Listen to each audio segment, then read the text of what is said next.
मानव समाचार, मानवता के हक में।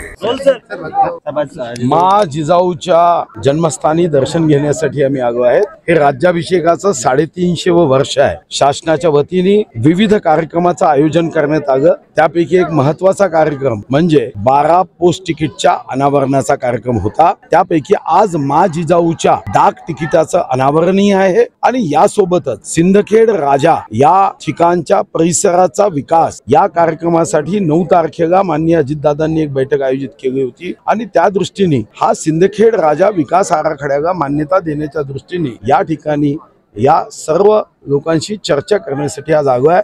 माँ जिजाऊच्या चरणी नमन केलंय, अभिवंदन केलंय आणि ही ऊर्जा घेऊन या महाराष्ट्रात राज्याभिषेक सोहळ्याच्या निमित्ताने जगाच्या कानाकोपऱ्यात आपला राजा छत्रपती शिवाजी महाराज याचं रयतेचं राज्य हा विचार हृदयापर्यंत पोहोचवण्याचा आमचा संकल्प। मुख्यमंत्र्यांनी या ठिकाणी यावर्षी सातत्याने मागणी होते, मात्र मुख्यमंत्री काही येत नाही, काय नेमकं कारण आहे? नाही, हे मला माहित नाही। हे मागणी तुम्ही पहिल्यांदा सांगताय। मी मुख्यमंत्र्यांशी बोलायचं।